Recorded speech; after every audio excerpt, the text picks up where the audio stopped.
All right, everyone, welcome back into another props video. Gonna be touching on the top prop bets for this Monday night showdown between the Kansas City Chiefs and the Philadelphia Eagles. That's gonna be a fun game. Let's go on and get into it. So, fair warning, as you can tell by the board right now, I am recording this kind of early on Sunday afternoon.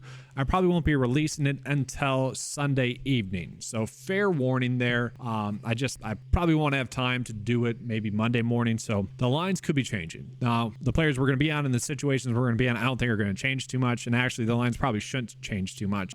Where we would be looking, I think, is that those variables are all going to stay this. Looking at the game, it is a high scoring game. Basically the most appealing game on the slate. 45.5 for the over and under, 2.5 point spread. So like on the week, this is probably the best one. We look at the injury report. Yes, Dallas Goedert is going to be out. We'll touch on that in a second. I think that's going to lead to more snaps for more production for someone like Devonta Smith. We haven't really seen a backup tight end step up in too much of a role there with him off the field. And then looking at the Kansas City Chiefs, receiver wise, not too much to note. And I actually do want to start out with, and I meant injury wise there. I do want to start out with the Kansas City Chiefs, though. Their receivers, kind of who I think we should be looking at in terms of productivity.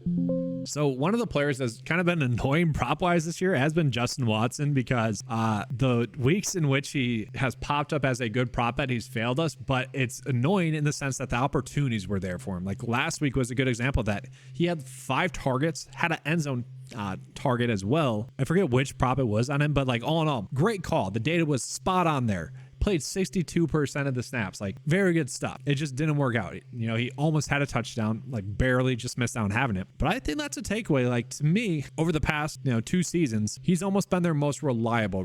I hesitate to say best, because they have been using the receivers in all unique ways. Like when Kadarius Toney's on the field, he's going to get a target or two. Same thing with Mecole Hardman. Now we have seen Hardman step up into more snaps, I think, in favor of Tony. Sky Moore saw his snaps reduced, but the Chiefs have been very clear that they think their receiving core, I would say, sucks. But the nice way that they have put it is that they have a lot of unique weapons and they can choose to use them in a lot of unique ways. MVS is a field stretcher, so is Justin Watson for that matter, but I do think Justin Watson is locked into a role. And then Rice is kind of the default receiver number 1. Like he played 69% of the snaps last week. We know Travis Kelce, we know his role. Pacheco actually played in more snaps last week. That was a little bit shocking. I would assume, or I would have thought Jerick McKinnon, especially given that game script, I guess, it was a little bit different of a game. Felt like the Chiefs kind of gave it away. This game being a little bit more of a shootout, I think we might see a little bit more Jerick McKinnon. So we take a peek at the props that we were getting for them.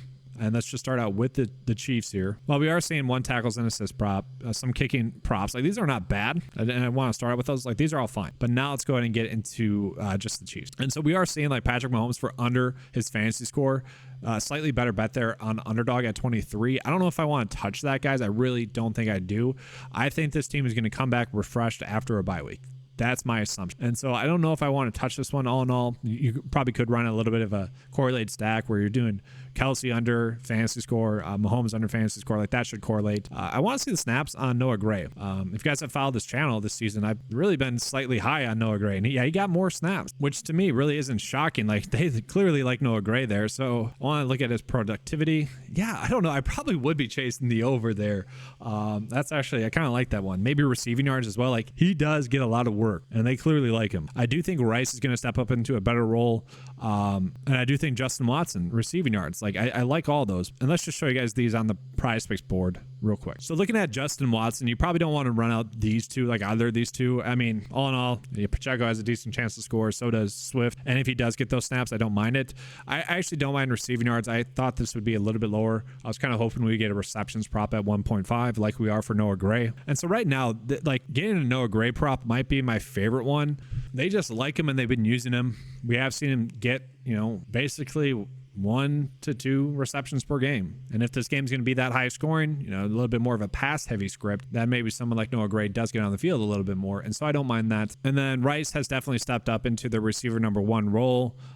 The production hasn't exactly been there. Maybe coming in off of their bye week, they try to make an emphasis on getting him the football a little bit more. All in all, though, it's weird that the prop bets that we're getting for the Chiefs actually favored the under for both Mahomes and Kelce. And we can see Mahomes has casually struggled, right? So that I get why the day is favoring the under. But all in all, I think the bye week's going to be good for them. All in all, I would say him and Kelce, especially in this game total, should have a good game. Maybe a little bit too thin for the Chiefs. And then for what's worth, I do think some someone like Jerick McKinnon, like, again, if this game script's going to favor a high-scoring game, and don't get me wrong, the primetime games have been extremely wrong. And now I don't blame them for Thursday night. Obviously, 2 key players got injured. And I really think that the slip I gave out on Thursday Night Football had a great chance of going 6 for 6 if those injuries don't occur. But I do like McKinnon here. I feel like, whether you like this as a sportsbook bet or a PrizePicks and Underdog bet, I like it. And I phrase it that way because it has a 50% split. So all in all, like if you're doing it, using this in a game stack on PrizePicks or Underdog, I'm okay with it, but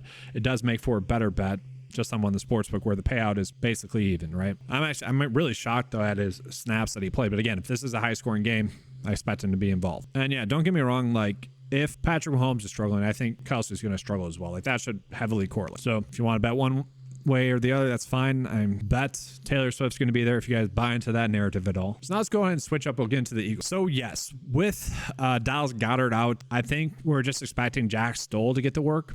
At the same time, we have seen this before, and we have seen Dallas Goedert at times become like a secondary option, like an afterthought. And I think that's going to be Jack Stoll. And I just think Smith's going to benefit. Swift might even benefit. And the receiver number 3 might benefit as well. Zacchaeus. But all in all, I think the biggest bump is going to go to Devonta Smith.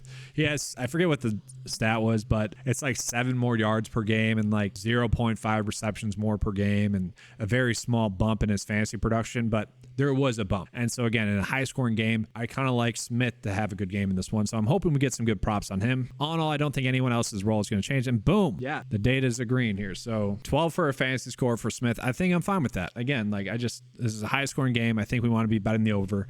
I don't like the fact that the data doesn't like the overs for the quarterbacks. I think that's weird. And then also, like, same thing with Swift. I think that's weird. I don't like that, given the high over and under. But the fact that Smith is then popping up, I'm okay with that. AJ Brown, I don't know what to tell you guys. Like, he is putting up Hall of Fame numbers. I don't know if you guys have ever seen the movie Brink, an old Disney Channel movie, but Brink is doing a tryout for Team X-Blades in there. And the coach or whatever is watching the tryout. He's like, I knew you would be good, but I did not know you would be great. And he says great in a weird way, like great. That's how I feel about AJ Brown's season this year. It's like, we knew he'd all be good. We did not know he'd be this great. Like, this is astronomically a good start to the season. And he had a bad game last week, only putting up 19.6 fantasy points. So all in all, I do think we could probably run out a game stack where we're doing Mahomes over fantasy score, maybe Rice over fantasy score, Smith over fantasy score. Obviously, I'd be fine with AJ Brown. I'd be fine with Jalen Hurts for over fantasy score. Now the data is telling us not to do that. I'm not sure I agree with that, and I would like it better if the running backs, their over fantasy score was correlating well with that. Yeah, I just hate that this is the best bet that I hate that the quarterback props are the best ones that we're getting. And I think the reason being, especially for Hurts, is that the data can't really project him to get like that rushing touchdown that he gets typically. I think that's part of the reason. But, at least with Mahomes and Hurts, their top pass catchers also projected to get the under via the sportsbook. So maybe there's something there. Maybe that's a little bit too thin for you guys. I do think Swift has a good chance to have a good game, but the data is accounting for that. DFS wise, I'm probably ending up on him. We're seeing AJ Brown for over receiving yards, maybe a slight edge there. But yeah, really right now, I think Devonta Smith is the way to roll within this game. We'll take a quick peek at Underdog, seeing the prop bets that we have there. Yeah, I don't know if I agree with Sky Moore for over 16.5 for receiving yards. If you guys want to roll with that, you can, but I feel like that's a little bit too thin. All the bets here all seem a little bit too thin. Now, I haven't tested out like kicking props too much as a prop bet, but these 3 would all have a 53% likelihood to hit. Maybe these 2 correlate. Obviously just higher scoring game. Teams are going for it on 4th down instead of kicking it. We know the Eagles tend to do that. The Chiefs might be forced into doing that as well. So all in all, just another extension that you could do there. That's going to be all for this video. Make sure to give a like and subscribe, guys. I will be touching on other prop bets that we have in this game tomorrow during the NBA video, just probably at the end. So be on the lookout for that. It's going to be all. If you guys want access to the tool that you saw in this video for Underdog and PrizePicks, it is available for just $10 a month. Thank you guys for watching. Let's have a good slate.